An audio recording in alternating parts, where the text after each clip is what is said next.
Welcome to Measures of Truth, a His Dark Materials podcast. I'm Caitlin. I'm Alan. I'm Francis. And I'm Anya, and today we're discussing chapters 19 through 22 of the Amber Spyglass, the third book in the His Dark Materials trilogy.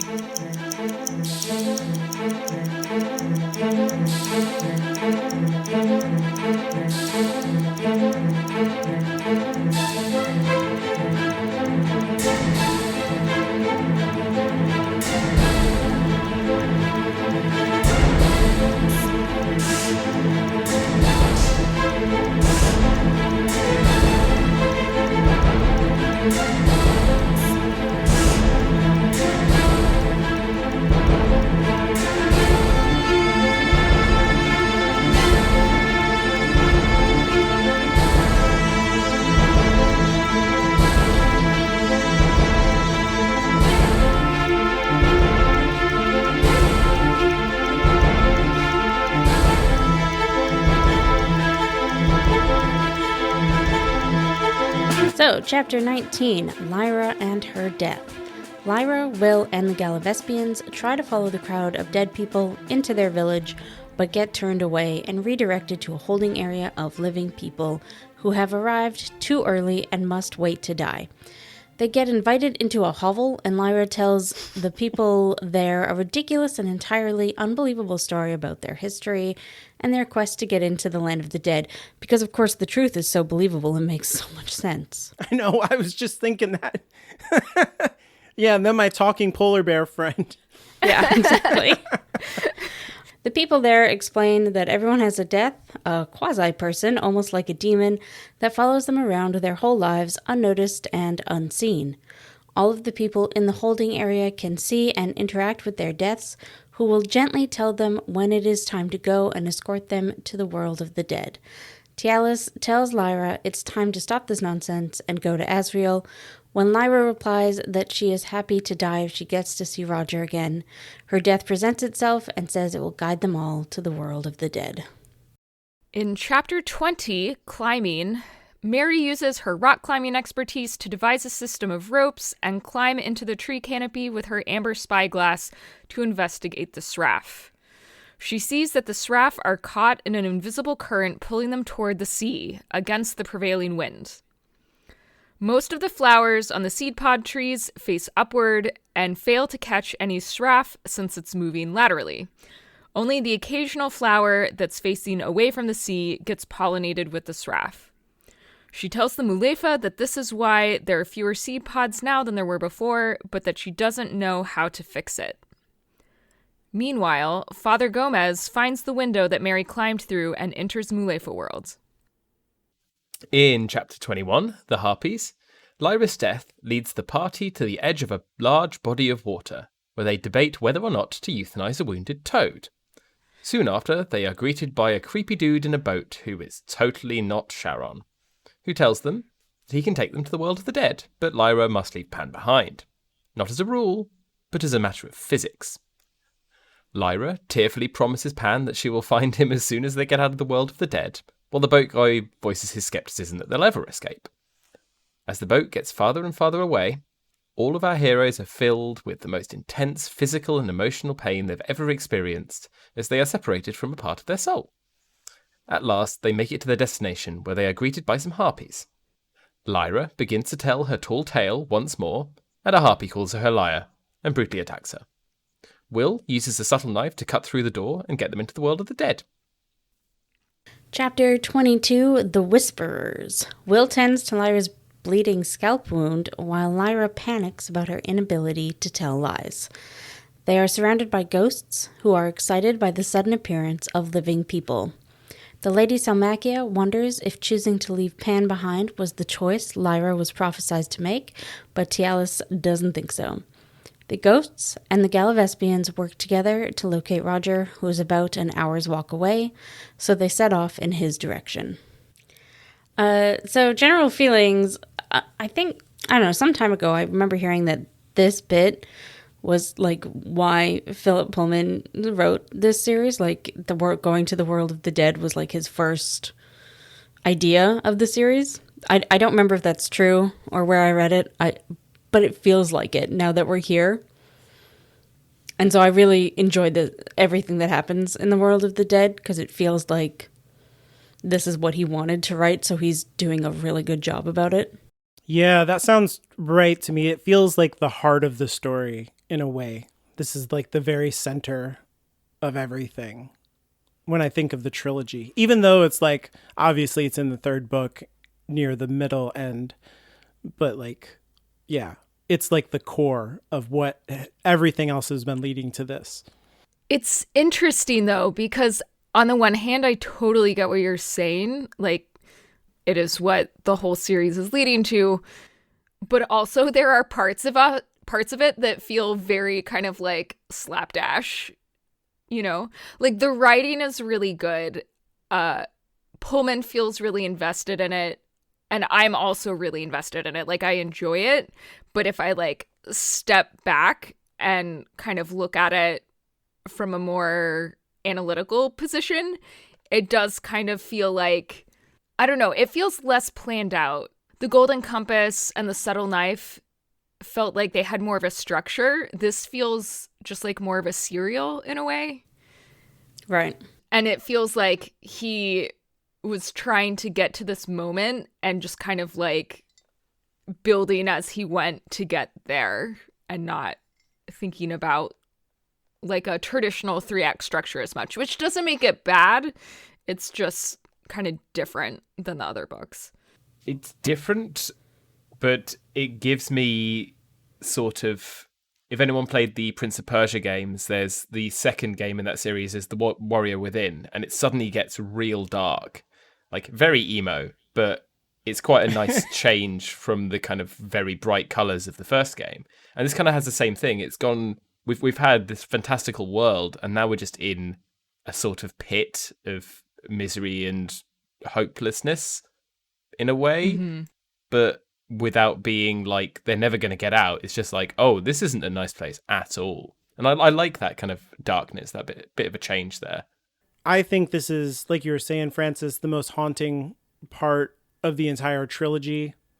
I see what you're saying, Anya, about, I think what we're feeling there, and I definitely feel this too, is kind of the warnings that a lot of writing teachers will give about allegory, how it kind of takes over the story. I think this is the most allegorical part of the entire trilogy. Yeah. No, I think you're spot on. It's like he is writing to theme.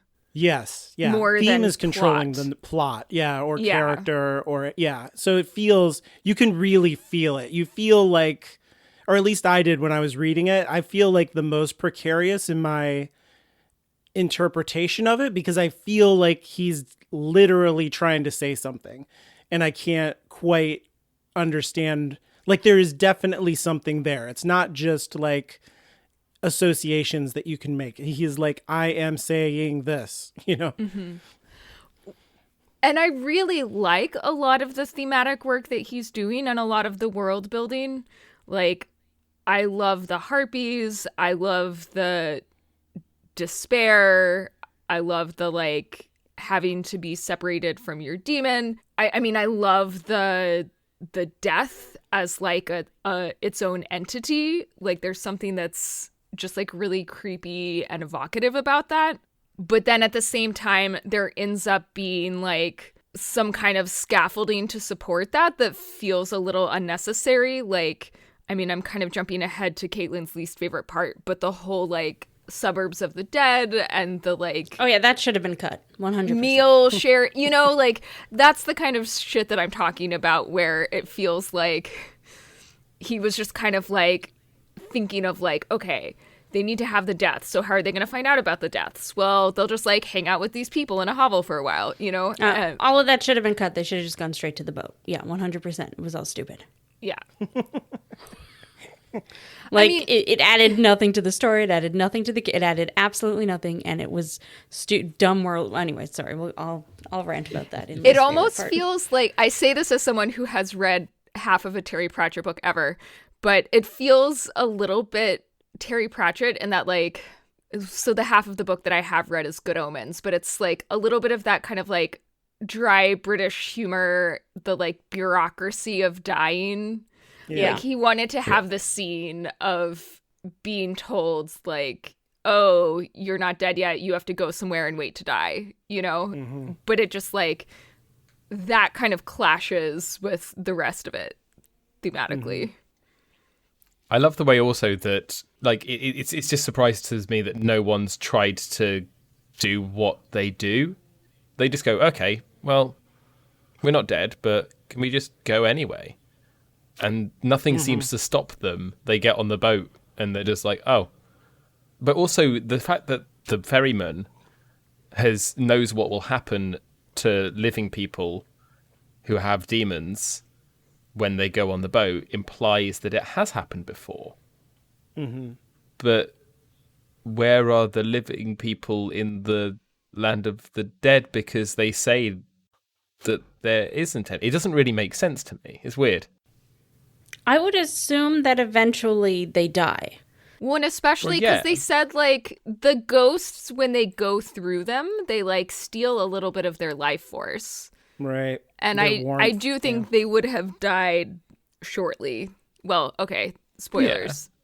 But But if also, they stay there too long, they will die.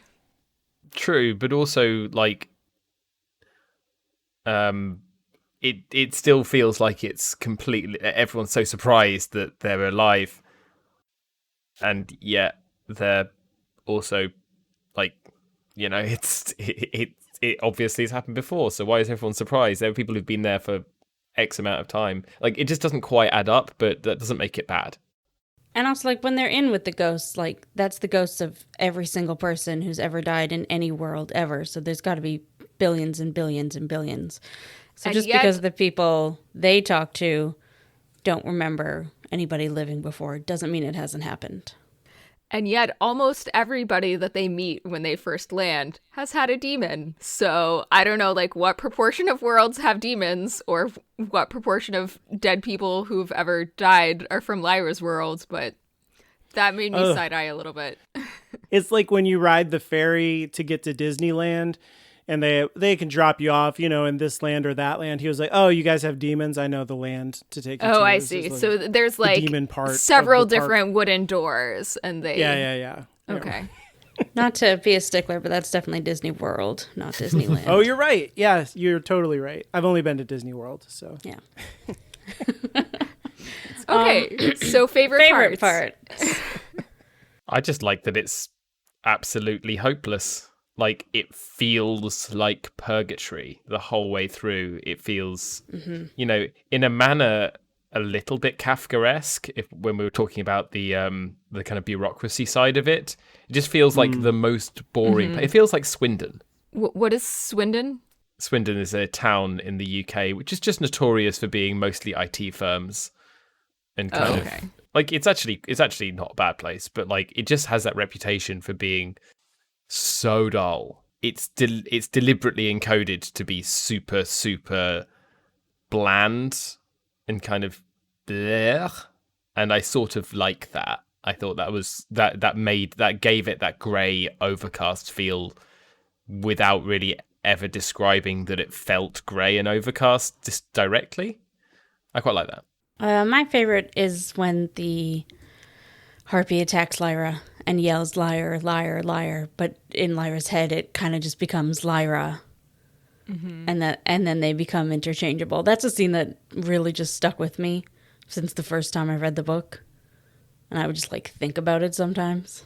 So I do really love that scene. But I also really love the Galavespians talking about Will and Lyra, because it's one of the first times that we see them come to understand that the children are not important because Asriel wants them, because they are important of themselves, and what they are doing is important. And I like that change in them. And then everything the ferryman says was just incredibly well written. But I really loved his like creepy "what you are, you'll know soon enough" line. That was really good. Yeah. Mine was kind of related. I really liked the contrast of Lyra's storytelling in the two different chapters. You know, at first, the dead are just kind of like or not the dead, the non-dead, the barely alive, are like eating it up and are just kind of like seem to believe it all. And it almost like gives her this false sense of security. And then when the harpies just can like immediately see through it. I love that contrast. And I love the like crisis of faith that it evokes in Lyra. Crisis of faith in herself and her own abilities. And then my other favorite thing, which is also kind of my least favorite thing at the same time, was just, that bit of world building about the death as kind of like its own separate entity. Like, it doesn't make sense in terms of the philosophy or world building of this story, and it feels like it comes out of nowhere, but it works so well aesthetically with what's going on here. And I almost want like a whole separate spin-off world or story where it's diving more into just this idea of like having a death that follows you around. Yeah, where like everybody can see it the way that they can see demons in Lyra's world. It would be very cool. Yeah, and there is that one girl who they find who seems to be from a world like that. I think that would be super cool. If, just in case Pullman needs like another Dark Materials spinoff idea. I've always gotten the feeling that that's kind of what happened with this bit, that he had this huge idea and wanted to write out this huge thing, but then had to either keep it short, or maybe he did write out a huge thing and then was forced to edit it down. Because there are so many like little one-off things that make no sense, but if he had written a whole lot more, maybe they did. Yeah, I guess it's just that like so much of what he's doing is really sprinkled throughout the 3 books, and it feels really cohesive. Yeah. Whereas this is something that like shows up here, is really awesome and really evocative, but we have never seen it before, and it doesn't really matter after this. It's just a way to get them to the world of the dead. Yeah. I like how all of this structurally ties back together with the Golden Compass and even the Subtle Knife to a degree. Like, you can look at the Suburbs of the Dead a little bit like Sitagatse, you know, full of like creepy half people who have been like hollowed out by the specters, a place that is like where people live, but really they don't live. And then they move on to, you know, a place that's a lot like Bolvangar, where all of these children, like you said, when they first get on the shore, had demons, but now they don't, and they miss their demon. And Lyra has a lot of compassion for them on that score. And Bolvangar is brought up several times in these chapters too. So I think there's just like a lot of structural echoing that's happening that feels intentional to me. And that like draws all of the stories. Like I said, this feels like the core. It feels like those were almost foreshadowing for this. Yeah. I love that. I think like when writers do that, that is my favorite thing. I love Like that the kind of stuff. horror and disgust we were supposed to feel at Bolvangar is what everyone has to look forward to for eternity. For eternity, yes. Yeah. And it's like, ugh, awful. Least favorite part. I'm gonna go first because the Suburbs of the Dead are stupid. Why do they go there? Why do they have to find a death? Why does only one of them have to find a death, but the other 3 don't? Why is some lady making stew? Why is that her eternity? Like, I'm sorry, the women have to cook for men in life and in death. How did they grow the potatoes? I know they also mentioned wondered that alcohol. too. Yes. And the alcohol kind of makes sense. I don't know. But the potatoes, where do they come from? Why, if you're stuck there in a hut, why don't you just say, oh, let's just go on. Let's just see what's next. Where did they get the Like- material to make the slums? Yes. Why? What happens if you do go through the first dude that turned them away for being alive? Do you just get in line for the boat? Is there more than one boat? Why is... Is this secretly Hilbert's Hotel, where it's an infinitely long slum and there's infinitely many people coming in? How Are can there you be sure that infinite you've got enough space? Sharons? Exactly. Yeah, I was confused about the death thing because I was like, okay, so is Lyra's death the one that ferries them across? But it does not seem to be the case, right? No, the No, he ferryman just was guides them. He's a definitely different character. Yeah. and that like he brings them to the dock, and then he's like, "See you later, dudes." Right. Like, what the fuck? Peace. Yeah. But also, but why couldn't they have just gone to the dock themselves if it was just right there? Why Yeah, did they hardly any of that needed a have to guide. happen? They saw Yeah. the dock earlier. The story would have made so much more sense if they just walked to the dock and got on the boat and had the emotional bit with the demon. Like, oh, I also really loved that bit. That I part's loved- incredible. Yeah, that bit is amazing. Yeah, and dumb. I hate all of it. It does make me wonder how they're going to do this or if they're going to do this in the show.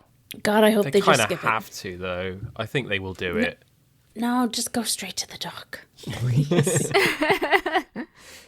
But I worry that it's like, you know, what Anya was saying, that they could play it in a kind of Terry Pratchett, Douglas Adams, weirdly funny kind of way of like, you know, like Beetlejuice or something.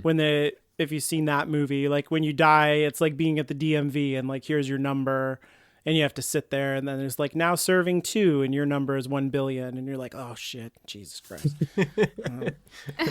It's like, that's funny, but you don't want this part to really be funny, right? You want it to be like ominous and Yeah. Yeah, exactly that. Yeah, I pretty much agree with Kate. I think that everything that happens in the suburbs is like interesting as you're reading it, but it doesn't really serve a larger story purpose. And it didn't need to be there. And kind of what I said about the deaths before, where like I love them, but also I don't think they really work in this story. The deaths are weird. Basically, this whole section reminds me much more of someone like Garth Nix and his style of writing, like the Days of the Week septology, which is I really like, and they're really good books, but they are a very different feeling. They're still dealing with similar sorts of concepts. It'd actually be quite a fun one to do a such podcast a good call, Francis. Yeah, that, oh man, that nails the mood. That's really good. Yeah, it just gave me that sort of feel. And in that, I really wanted, like, I guess playing into that style, I really would have liked to see Will's death, even if Will didn't, just to get a hint that there was a death for Will, and the death for Will was watching, but we just never see anything more. I think that would have had some impact, which we just, it's just weird that we only see Lyra's death. It's like, Yep. why not give us the Galavespians one? Do the Galavespians have the same size death as them? Like, why not just do that? Yeah. Like, you're already introducing these like ridiculously arbitrary characters. Why not just have them in there? So the Galavespians do get the short stick because when Will realizes that his demon has been pulled out of him and Lyra have that really sweet moment when they look at each other and they both realize that their demons are together now. And at least they have that. But fuck the Galavespians, right? Nobody cares about their demons. Yeah, actually, I'm glad that you brought attention to that moment because I really loved that too. And I kind of forgot about it as we were planning for the episode. There's a couple of moments like that, like where Lyra has a plan and she tells it to Will, and the look on his face makes her heart like skip a beat. It's like a very important emotional moment for her, like a keystone I don't moment. even think she tells him that she has a plan. She just sort of says something and he understands. He that, understands, okay, we've got a yes. purpose now. Right. Like they're on the same wavelength, and it means so much to her in that place, in that moment. It's like a very important moment, and it's really well done. Maybe I should go back and change my favorite part because I feel like that is it's like a part of this that you can kind of miss if you're not paying attention, but it's really good. Like that even more deepening relationship between Will and Lyra in these chapters. Yeah. Because as we know, the Galavespians don't count, so they are the only two things alive here. Yes. The line that I was thinking of earlier was, Will, she said, I'm so glad we came down here together. He heard a tone in her voice, and he saw an expression on her face that he knew and liked more than anything he'd ever known. It showed she was thinking of something daring, but she wasn't ready to speak of it yet.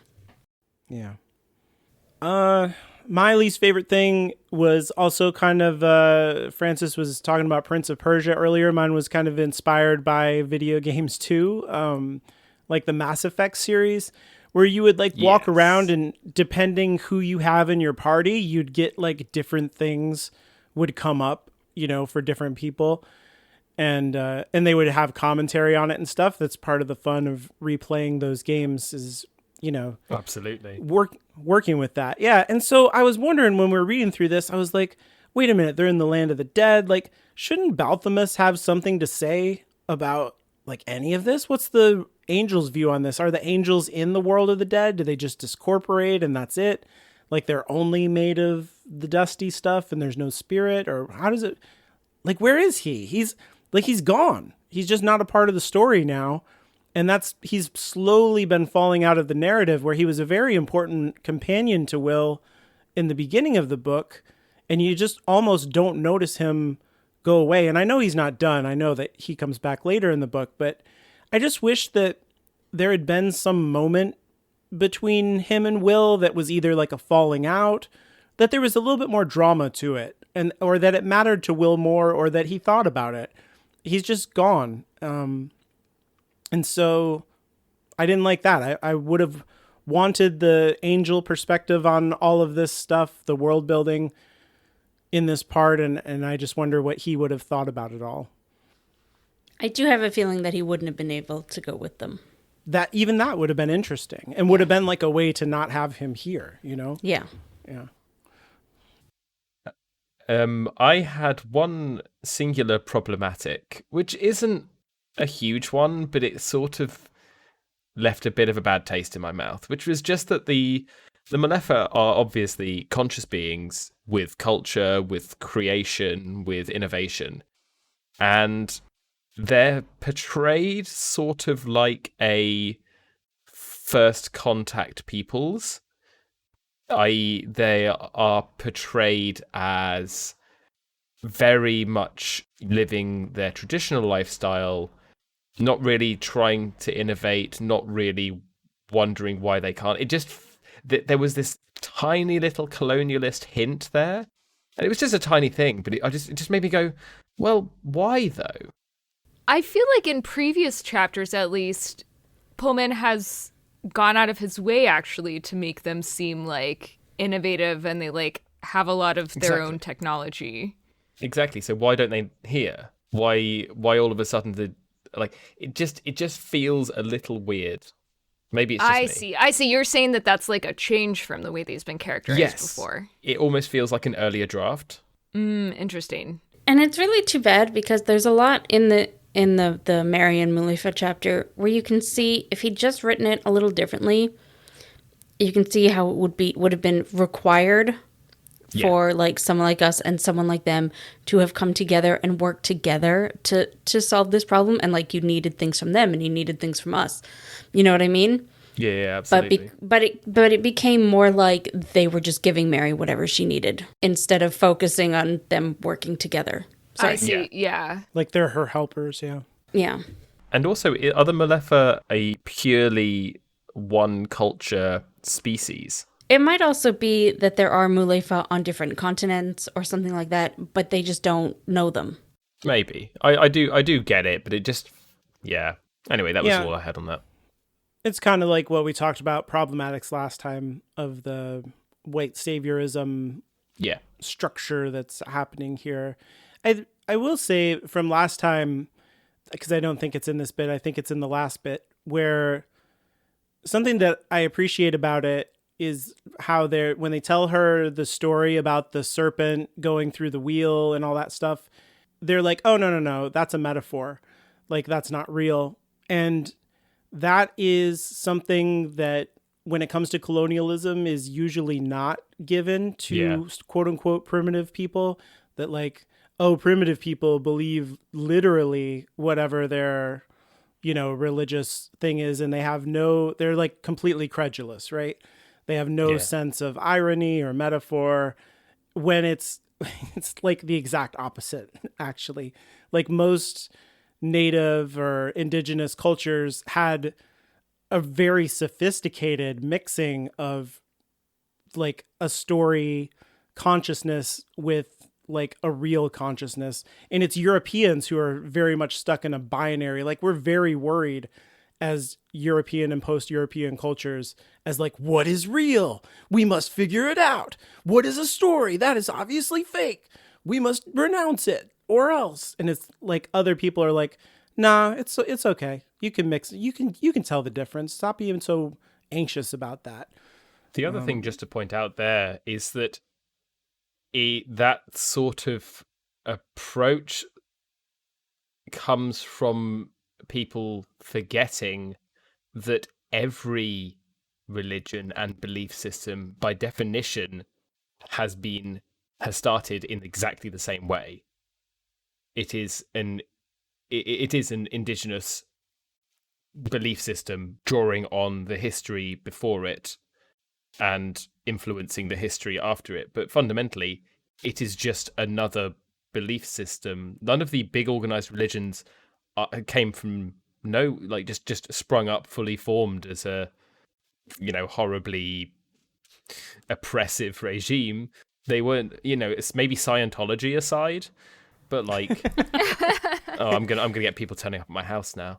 But like genuinely, aside from some fairly recent constructed religions, the vast majority of them do draw heavily on traditional values, on traditional belief systems. So I don't see why anyone draws any distinction between them. Yeah. And like if you imply to a Christian that, Mary and Jesus were a metaphor, they're going to punch you. Yeah, they freak out. So then when they think that other cultures think that their religions are real, like, or they think, you know what I'm saying? Yeah.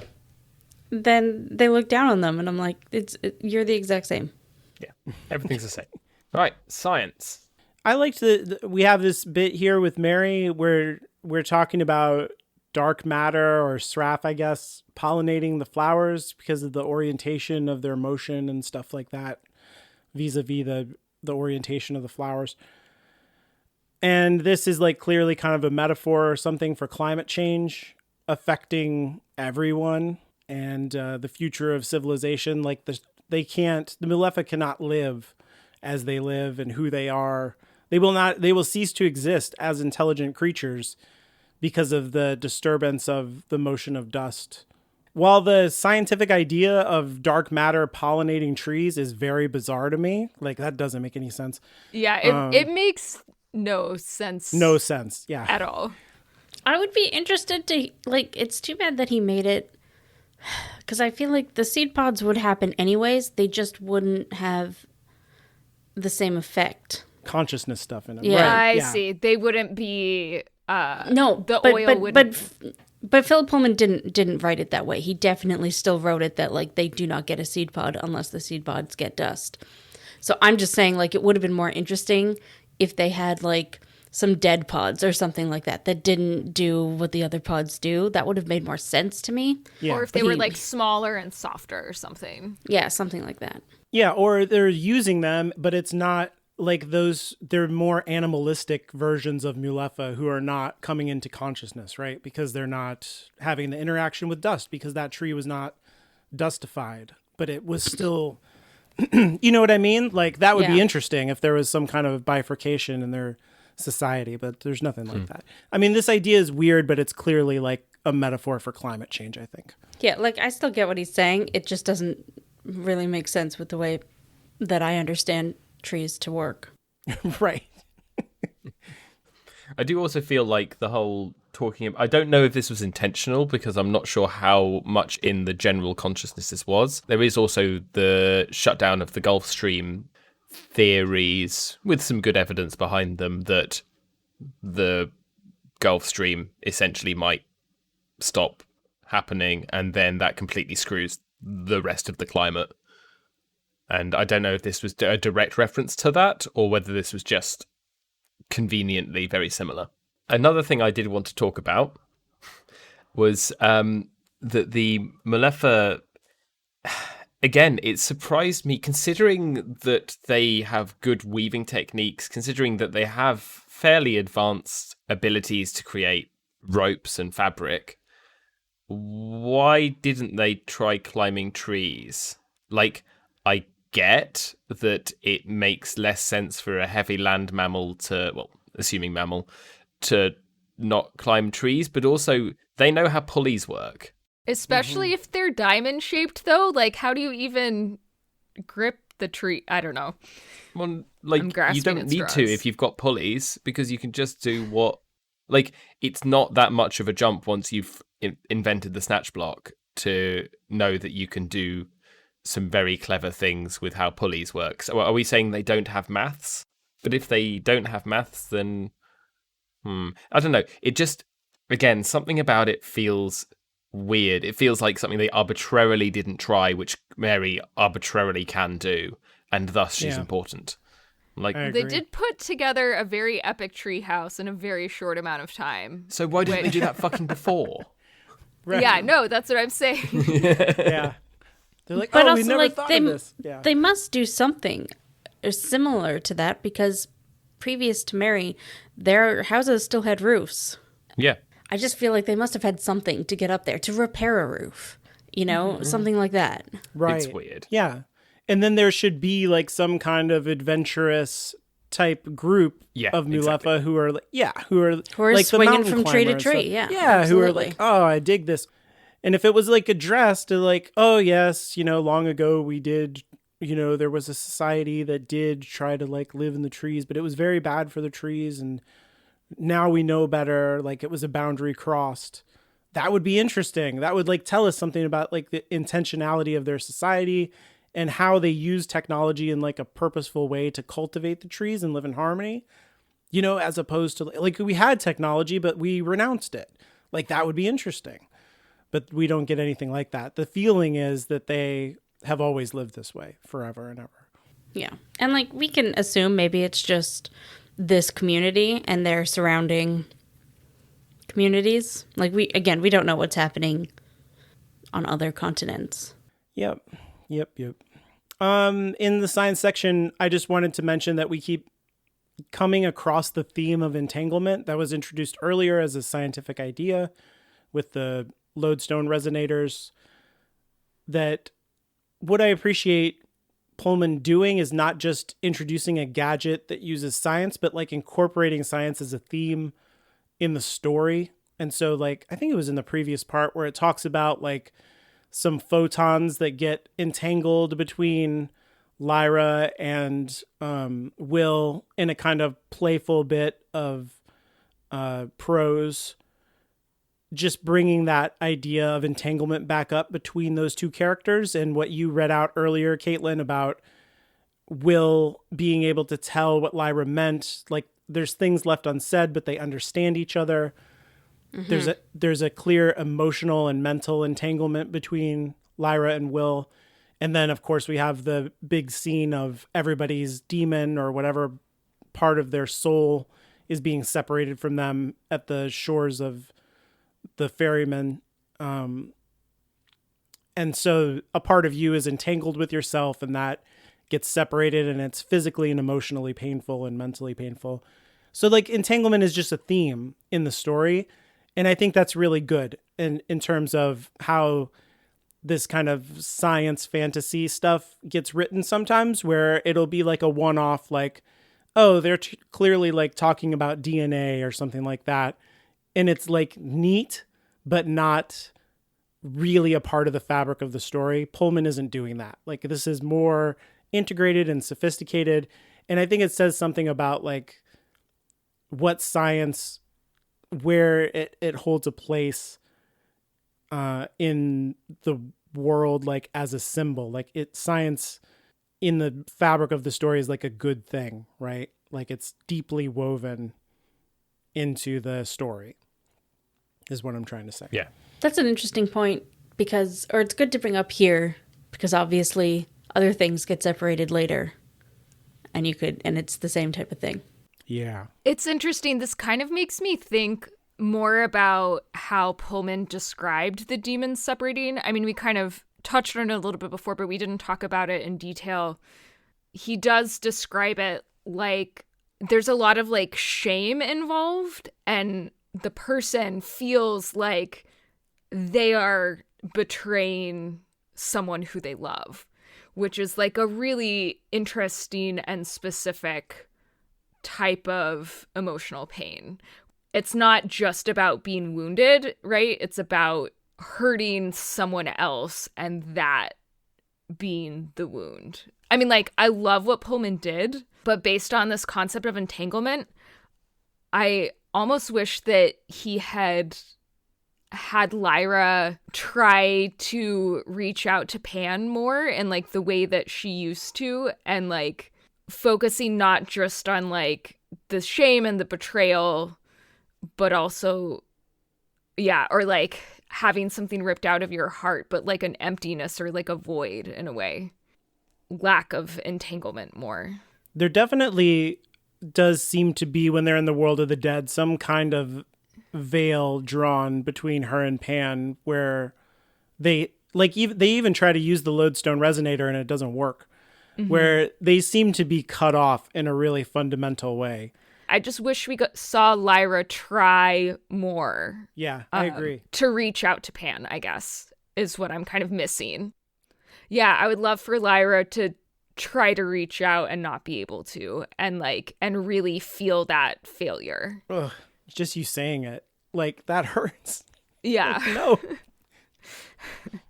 Yeah, exactly. It's like, oh, yeah, I mean, it would have just been the icing on the pain cake. I enjoy that as we've been talking, our religion section has been getting longer. I know, it's getting bigger. Because that's what we needed in our podcast. I'm only adding examples to a point I'm going to make later, but I was just suddenly got really interested. So that was my transition. Okay. I find it really interesting. Like, the one torture that they do have is basically people being confronted with their own awfulness. I mean, it's shame again. Shame. Yeah, like, obviously the harpies they're definitely like adding some stuff over the top, but like the core of what they're doing is based on what people actually did. And it's not necessarily like breaking rules, right? It's things that you feel bad about already. Exactly. Yeah. It's not like, oh, you didn't know this was wrong. It has to be something that people already knew was wrong and like feel bad about. Penitence and self-flagellation in another form. Yeah.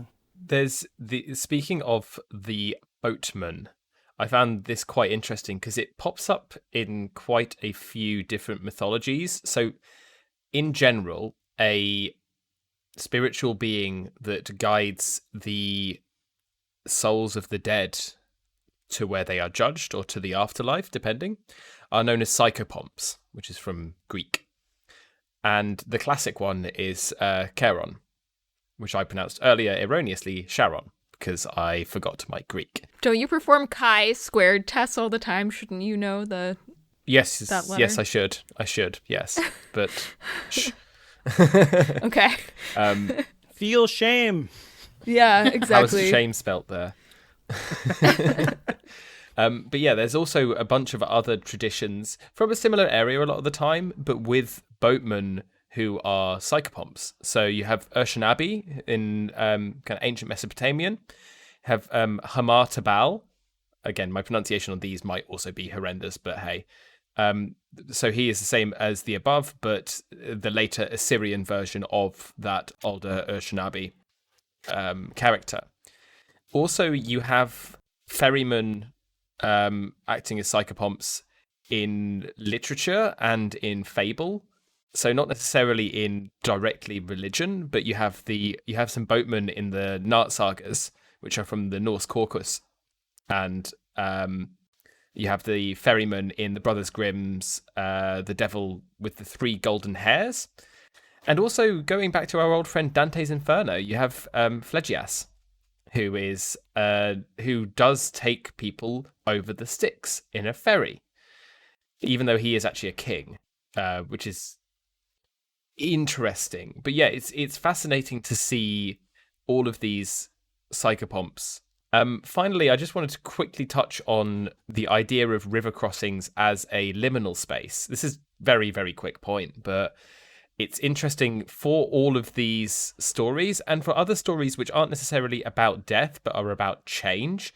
You can look at the first book of, what's it called? Lord of the Rings. There we are. That obscure book, where they take the river crossing. In fact, there's multiple river crossings, and each one of them sort of marks the start of or the end of a thing.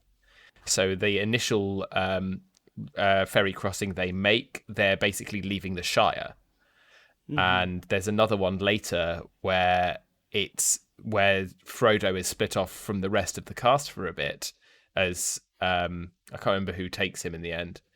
But basically, he's poisoned and needs to be cured by elvish shit.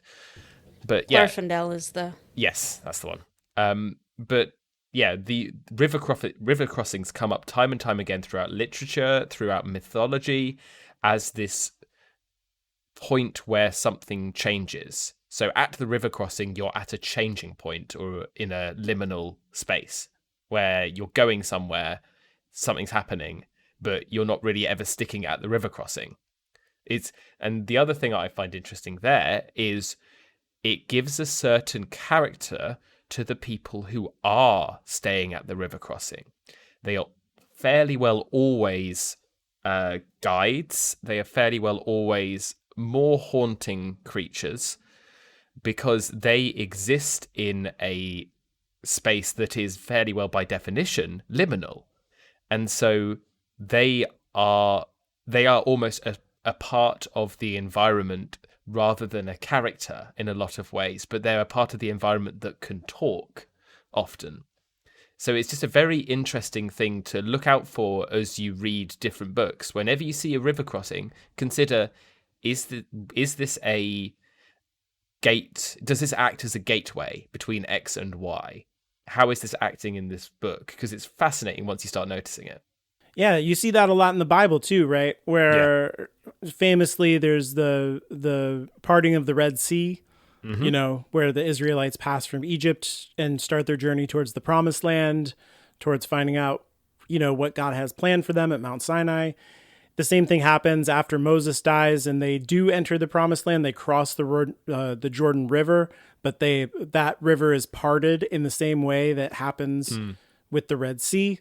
And they walk on dry land through the river. And of course, Jesus is baptized, and baptism in Christianity is a big, the River Jordan represents the river of the passage of death, and being baptized is a symbolized death, a choosing to die to yourself and recommit the rest of your life to God. So yeah, it's very weighted with death imagery and with change, like you said. But not with sadness is the other thing to point out there. A lot of the older traditions, particularly, don't consider death to be a sad event. Right. It's a transition. Exactly. It's relatively uncommon from what I have found in kind of theology and in mythology and tales in general. It's rare to really look at death, especially death which is somewhat expected, but death in general is usually considered to be things like heroic or things like needed. It's rarely considered to be purely a sad event. And this is really interesting. Even looking at how funeral traditions work in different places, they're often celebrations. Even in the kind of standard Judeo-Christian belief system, it should really be a celebration, not mourning. In quite that way. It's more like recognition of who someone is and what they were. We'll come back to perceptions of death next time. All right. And then the last thing I have to talk about is the religion of existentialism. It's not a religion. It's a philosophy. Philosophy? Yeah.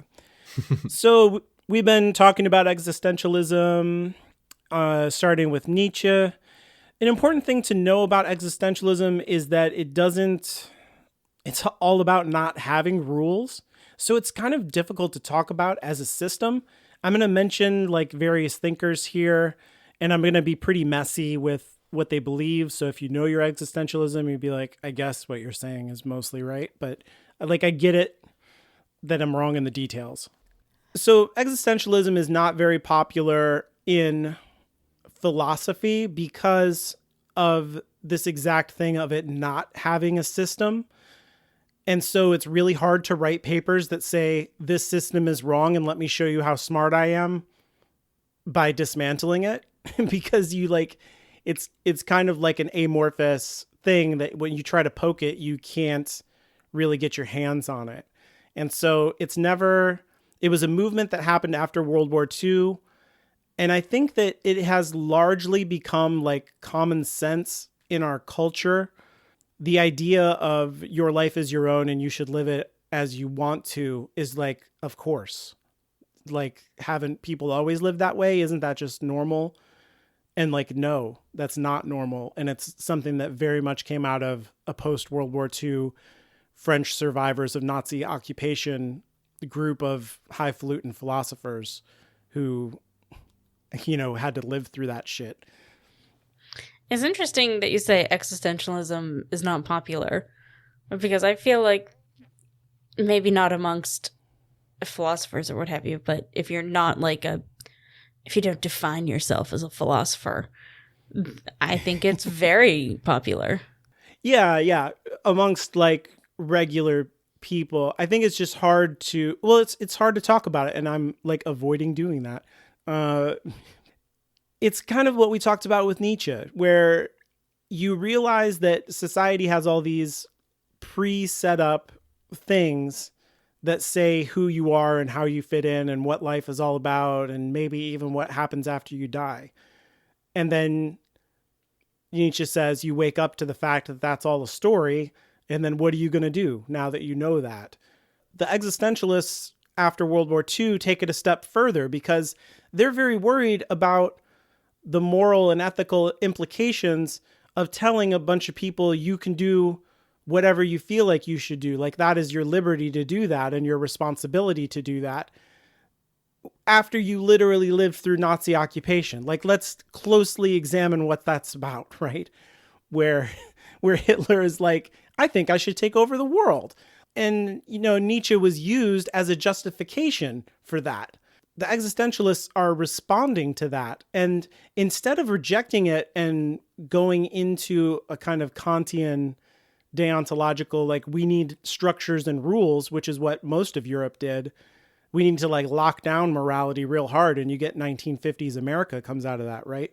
Like, that's all rule laden. What these French thinkers like Sartre come up with is you need to look inside of yourself and be honest. And he has this concept of bad faith, where you lie to yourself about what is best. So you look at the world and what it says there is for you to do, and you go, yeah, that is what I should do, instead of really considering what you want, because it's easier to do what the world wants you to do than to live your life and maximize your freedom and maximize the freedom of others.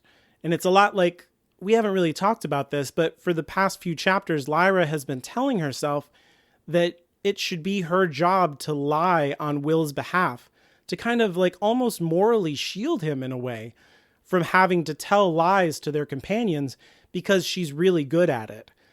The Galavespians are like, you told us that blah, blah, blah. And then she's like, no, Will never said that. I said that. I lied to you. You never thought of that, did you? But it ignores this other part of Lyra, that she is a literal soothsayer. She is in touch with the truth through the alethiometer and can speak the truth. She's just ignoring that and telling herself, I am Will's liar, because that is like an easier thing for her to do, I think. And she confronts that brutally via the Harpies in this section, the way that she has had bad faith with herself. She has a Sartrean bad faith that she's constructed a role for herself that is easier to live than to confront the fact that she has a direct connection to the truth via her nature. And she's ashamed of it because the Harpies couldn't use it against her if she wasn't ashamed of it.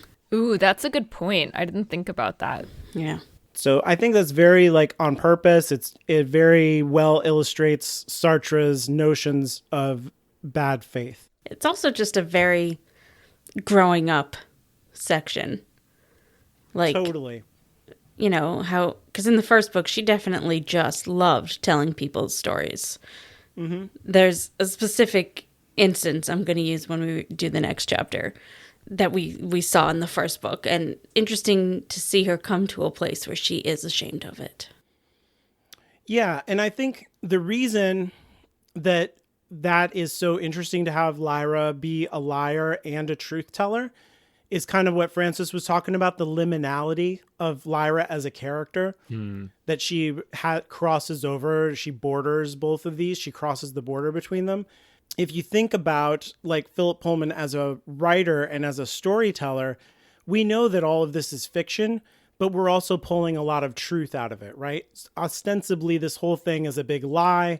There are no people named Will and Lyra, but there is truth within the story, capital T truth even, about, like you said, growing up and getting older. And so there's a lot of ambiguity there, which is something that Simone de Beauvoir, who is another existentialist from this period, emphasizes in her take on existentialism. That you have to hold within yourself that liminality, that ambiguity of having two sides to all of your choices. You cannot tell yourself, no regrets. I'm going to do something and I've totaled up the costs and the benefits, and there's more benefits than costs. Therefore, this is good. We stamp it good, and I can ignore all the costs. I can ignore all the downsides and the unintended consequences and know that I did the best good thing. You can't do that as an existentialist. You need to be honest with yourself. You need to stay in the ambiguity of it, and you need to hold that. And it's painful. It's really hard. And you have to honor how painful it is. The same way that these characters are crossing over the river and having something ripped out of them by their choice. They believe that this is the right and good thing to do, but there is a cost for it inside of themselves that is painful. And they don't get to just throw that away. They have to carry it. That is part of living and being a responsible, ethical person in existentialism. You don't just get to do whatever you want to do and not have a guilty conscience about it. You do what is necessary to expand the freedom of others and live out your freedom, your life, and you carry the consequences of that. Sometimes that means standing up to people who want to have a totalitarian regime, standing up to people who want to take away the freedom of everyone and killing those people. Sometimes you have to do that. Simone de Beauvoir is very clear about this in her book, The Ethics of Ambiguity, and how existentialism is not a free pass to do whatever the fuck you want. That's probably not a direct quote, but probably the idea is there that you have to carry the cost of, well, we had to stand up to the Nazis and I killed people, and I don't get to just say killing those people was the best thing that I could do in that circumstance. I have to carry the fact that I killed people for the rest of my life and own that this was the choice that I made. It's not about feeling bad because you committed murder or you broke some kind of rule. You know what I mean? This is about being your whole self, holding the good and the bad, and doing your best at every given moment to do the right thing according to your conscience. And for her, it's essential. The idea of freedom is essential, that we are all free to make choices. And what we should be doing is working to give the freedom to other people, which is something that we are going to see in the coming chapters about giving freedom to others when it comes to Lyra and all this pain that she's carrying, and Will and all the pain that he's carrying. The direction this is going is a very Simone de Beauvoir kind of thing. The other big existentialists I want to mention here are Camus and Kierkegaard. And these guys also, they, like all of these are slightly different from each other, right? Like Sartre's focusing on bad faith. Simone is about ambiguity. Camus he's focused on how we don't have any control over life and like the state of the world, and how that's kind of absurd when everybody's telling you how meaningful everything is, like, oh, don't do this, don't do that, it makes God angry, or you'll disappoint the corporation if you don't show up on Saturday, blah, blah, blah. Like all of that stuff is made up. It's just a bunch of stories. People are telling you to control your actions. And that's weird and absurd once you like come to the conclusion, like the reality of that. And that's where Camus like focuses his philosophy is examining what it's like to live in that, again, kind of liminal space of, I have to live in a world laden with cultural meanings that is not actually, none of these are like really true. There is no essential meaning encoded into life. It's all absurd. There is no point to any of this. And it's a lot like the waiting area for the living, where they're like, oh, take this paperwork down to the blah, blah, blah.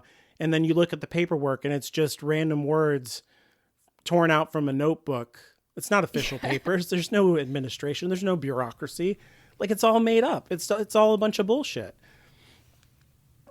Camus writes several books that are like this, where people are like, where like the words in their lives kind of like turn against them. You mentioned Kafka earlier. Kafka's a lot like this, where like you'll be sitting on a bench and you're just thinking about the word bench and how bench is like a made up thing that we just call that thing a bench, and it's not really a bench. And then the bench in reality starts to melt within the story and like turn into a soup or something. And you're like, what's going on?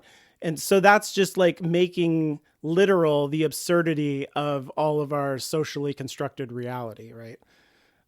It's a whole literary tradition around that. And I think Pullman is participating in it by having this kind of weird Suburbs of the Dead, where people eat soup and hang out with their literal death on the porch.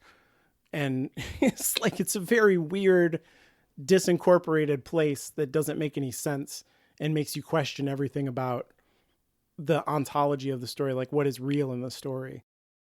Kierkegaard, on the other hand, he was like a staunch Christian, and he was very mad at other Christians for being a part of the church because their parents were in the church and their grandparents, and like, where else are you going to go? There's like, it's not like there's a lot of choices here in Europe about religion, right? I can't become like a Hindu or something, not at this time in history. He was like, you come to church, you say you're a Christian, but you don't do Christian things in your real life. You don't care about Christianity. It's just like a thing that you say you're a part of, but it's not authentic to who you are on the inside. You're not being, this is a kind of Sartrean bad faith thing. You're not being authentic to your internal experience and what you actually think is best. And so Kierkegaard was like, if you don't really believe this stuff, it would be way better for you to get out of the church. Like it would be better for the church, and B, it would be better for you. Like, go find what you believe and then go believe in that. And like, God be with you. He's not like telling people that to be like, and then you'll burn in hell, you asshole. Like, he was like, no, this would be better for you to not believe in this thing that you don't believe in anyway, and find out what you actually believe and become who you are. Because I believe in Christianity, Kierkegaard says, and therefore I am a Christian. So he's like deeply examined everything inside of himself. And he comes to the conclusion, what I like about Kierkegaard is that all the other existentialists are like, oh, institutions are bad. Don't join clubs, don't join religions, don't work for corporations. They're all very anti-capitalist. And Kierkegaard is like, social institutions have value. Just don't fake it. Just don't be an asshole. Don't have a front where you're like, oh yeah, I'm totally this or that, and not mean it. Like, don't lie to people. And that will do more to bring about a better, institution within society than people half-assing it. is his point, basically. Like, the church would actually be Christian if the Christians in it believed in Christianity. It's hard to argue with. And so in all of these cases, like, what is inside of you and being true to that is, like, very, very important. And those are all values that I think are core to his Dark Materials. It's not just about being, like, anti-church. It's about not being anti-yourself. The biggest tragedy in this book is when Lyra betrays herself by leaving Pan on that shore. But she, like, holds that herself responsible for that choice, not in a way where she is, like, judging herself, but because she knows that she is doing the best thing and holding the cost for that in her heart. This is, like, the most fucking existentialist thing you'll ever read outside of existentialism itself, is that moment. Like, honestly, I've never read anything that is, like, smacks of all of these philosophers so much as that moment. Because it's clearly a bad thing, but it's also the right thing. Mm-hmm. And, like, that's existentialism all over. It's, you know, life is hard, and to do it right is incredibly difficult and painful, but is the only way to live. Like, living any other way, it's lying. It's lying to yourself and everyone else in a way that is, like, I don't know. It, like, makes you so much less than who you could be and so much less free. And it's sad. So that's all of existentialism. It's so hard to comment on that without going into spoilers. So I think maybe we should just wait until next time. Although I think that is a good lead-in to a conversation that some of us wanted to have about the debate around killing the toad. Uh-huh. I love this debate. This is a very philosophical moment. No, and that's why I put it in the summary, not because it's, like, super important for understanding the plot, but just because it stuck out as a really important moment thematically, and I wanted to make sure we didn't forget to talk about it. Mm-hmm. Yeah, it's the one that stuck in my head of all of the stuff that we wrote, or that we read, just on purely the basis that Will says it so clearly that you're not debating killing the toad because you think it's good for the toad. We have no idea what the toad feels. We cannot know what the toad feels. You are just doing it because you feel guilty that it's suffering. Mm-hmm. I'm sure there's some philosopher that's talked about this way more, but I just found it really just very cleverly thought of from him. It's like his other observation that maybe a lot of times we do things not because we think it's the best thing to do, but because we don't want to appear weak. Yeah, exactly. Yeah. Although I will say he fit that into the story a lot better than he fit this random toad that showed up. Yes. It's pretty weird. Yeah, it's a bit like this is the only, like, non-human animal that we see in this entire place. What? Yep. It is very much Philip Pullman wanted to make this point. Mm-hmm. Oh, exactly. Entirely. He wrote the line, then conceived of a way for that line to happen. But it's like, it's a good point. It is just a little bit, like, contrived. It's very weird. But yeah, it's clearly, like, a very allegorical moment. Like Caitlin said, it's very much like Pullman being like, I want to talk about something. Everybody sit down and listen. Like why he was allowed to keep that in the book and his editor didn't say what the fuck. I don't know. It was just so dense. Or maybe there was so much like this that the editor did catch. This was just the one that slipped through. But yeah, it was. I did still think the philosophical point was at least interesting. Yeah, no, it's an interesting scene. I just don't think it fits. Yeah, absolutely. It's a good moment for Will where he's like, I'm not going to kill any other, like, I don't want to kill any other living things for no good reason. And he is making, like, an existential stance there. He just doesn't like killing. He says, swinging the knife around left, right, and center, just carving through them. Man, oh, I hate this so much. Oh, I really don't hard. like this. Slash. Crash. And then the next scenes, he's, like, threatening the harpies with the knife, right? Like, what was he going to do if he could get a hold of one of them? Was he just trying to scare them, or He's going to would stab he him, have killed as he to always protect does, Lyra? because he is a Yeah. killer. Well, Because he's a killer. no, he Poor did kid. realize that he could slice her head off and chose not to. I have to wonder, like, if he sliced the head off, would the body fall and there just be a ghost harpy? Because they're in the world of the dead. Yeah, do they? I have actually ghosts? Now did who's think dead, about that. bitch? Yeah, like all the bureaucrats who stand there passing out random notes, like, do they die? What happens when they die?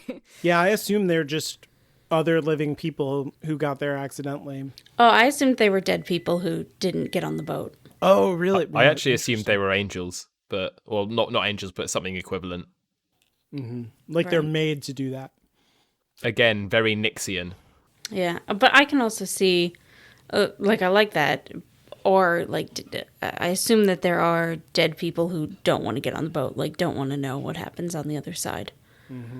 And so are just put somewhere, or give themselves a task to fight the boredom. So I have a question, and I know there's no textual answer for this, but I'm just curious what your thoughts are on this. Are all deaths male, or are all deaths opposite sex, like demons are?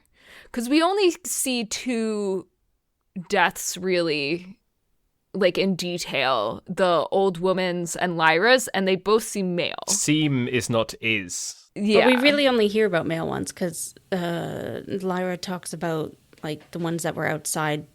Like, they were, like, Oh, playing yeah, the crowd of them. That they were, like, betting or something, weren't they? Or doing something. Yeah, playing some kind of gambling game, I think. So the only deaths we see are male, but who the heck knows?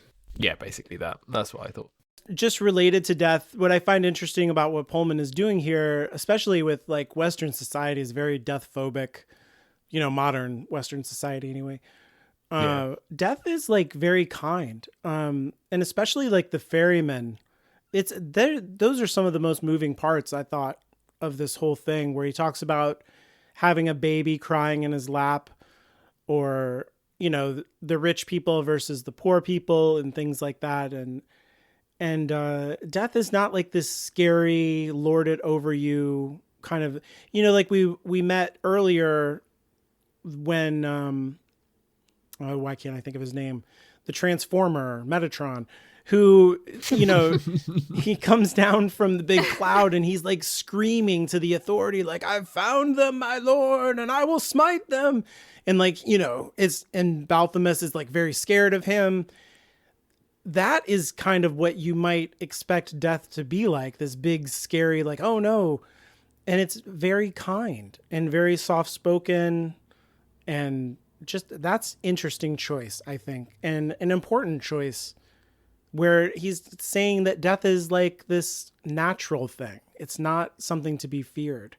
Before we move on to Marion the Mulefa, I just want to say that there's a line here after Lyra leaves Pan that goes, "And thus the prophecy that the master of Jordan College had made to the librarian that Lyra would make a great betrayal and it would hurt her terribly was fulfilled." Do you think that's a retcon? It felt that way to me. If you just read even the first 2 books before you get here, it feels like her betrayal was Roger, because she Right. didn't realize that she was bringing him to his death.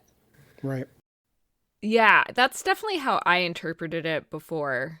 It feels like a retcon, but also I kind of like it, because what she did with Roger was a mistake more than a betrayal. And like, that word never really sat Right. well with me. I've just always felt like he had an idea in the Golden Compass and he talked about that, and then he got here and he was like, oh wait, this fits better. Okay, so another question. This book is called The Amber Spyglass.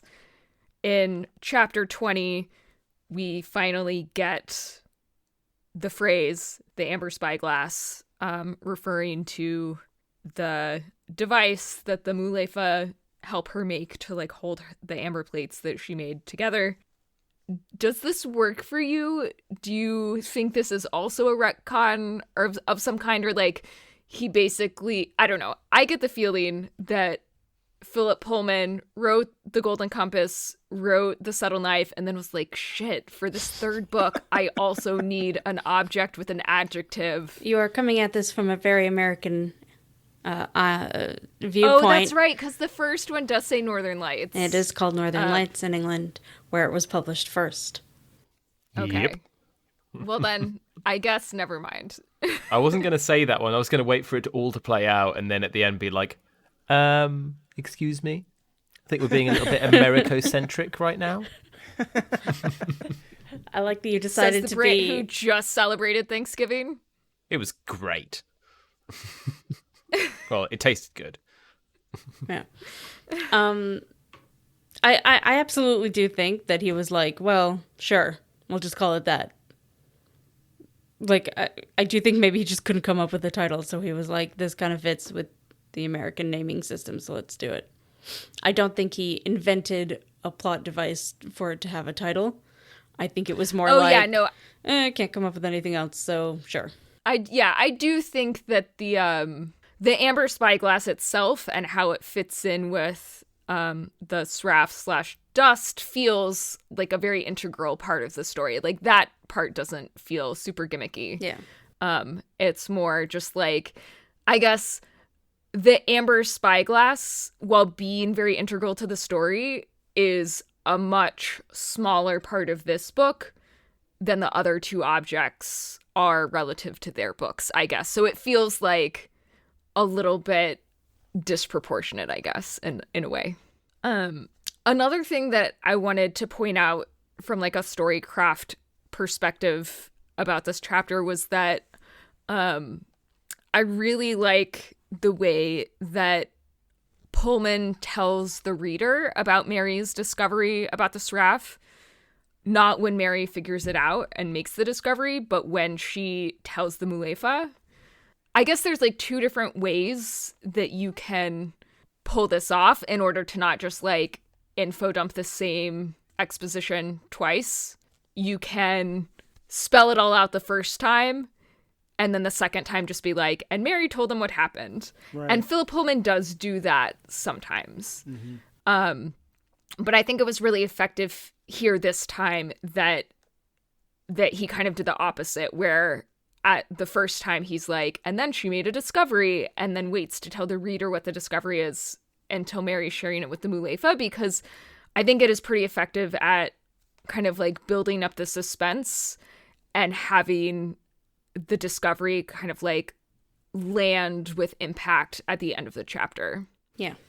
I think it also situates us as an audience with the Mulefa. Yeah, and it puts you in their headspace, kind of. Yeah, it's cool. Exactly. Okay. I'm so excited for this next point because you are so wrong, but let's do it. Am I? Okay. I'm going to read this quote and then we can discuss it.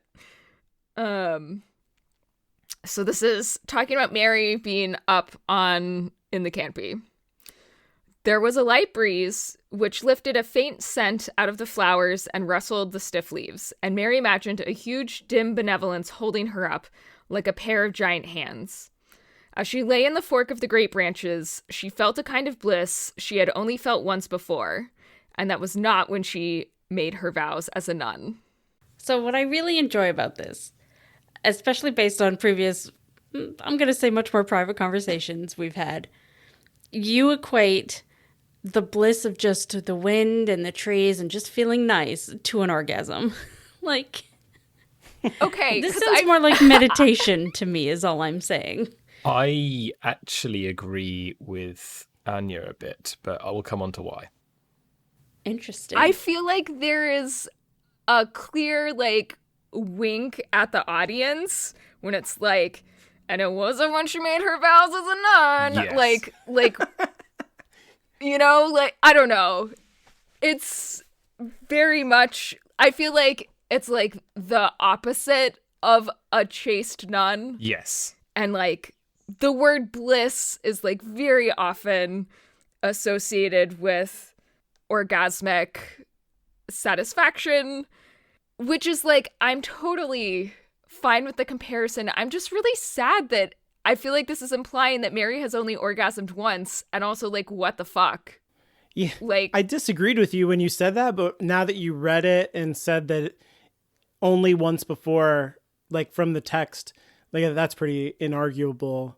And I did, like, when that happened, I was like, oh, is this like an orgasm sex thing? So I definitely had that feeling too. It's hard for me to believe that Mary has only had one orgasm. This is very difficult for me to believe. I have I don't believe that at all. I have a slightly different reading of it, but similarly sexual. I do think that, as Anya pointed out, the fact that he very much mentioned, and it was not when she was a nun, was it? Implying that it was something that she couldn't do when she was a nun. Right. And one of the few things which gives you a lot of bliss, which you can't do when you're a nun, or one of the classic ones, would definitely be fucking. Now, but I also picked up on the word bliss. And I would say the situation and the sort of, she's lying there feeling bliss. Now, that's not orgasm. That's right. Afterwards. More specifically, I was thinking of the phrase, post-coital bliss. Mm-hmm. So it may be, I think that, I don't think it's that she has literally only ever had one orgasm, or that she has only ever had sex once. I read it as being evocative of kind of post-coitus, rather than... So it's like she's just thinking of the best sex she's ever had. That's how I took it too. Yeah, that she was like, there was one other experience in my life that compares to this, and it's implied that it was sexual, but it was not like, and that was an orgasm. It was like the whole package of that, during and after kind of a thing. That makes way more sense to me, and is immediately how I interpreted it, because there are like, I don't know. Like, there are bad orgasms and there's bad sex. Like, it exists. It happens, Yes. So, like, they're not all great. And so, like, you could definitely create a hierarchy of your experiences in that regard. And one of them was probably going to be the best. I definitely feel that this is like a line that is in the eye of the beholder. Like, interpret as you will. Yes. Like, he didn't say it for a reason. But I just feel that the interpretation that she's only ever had one orgasm in her whole life is wrong, because that's just sad. I feel that one is wrong, yes, but I feel that it is still definitely a sex thing. Yeah.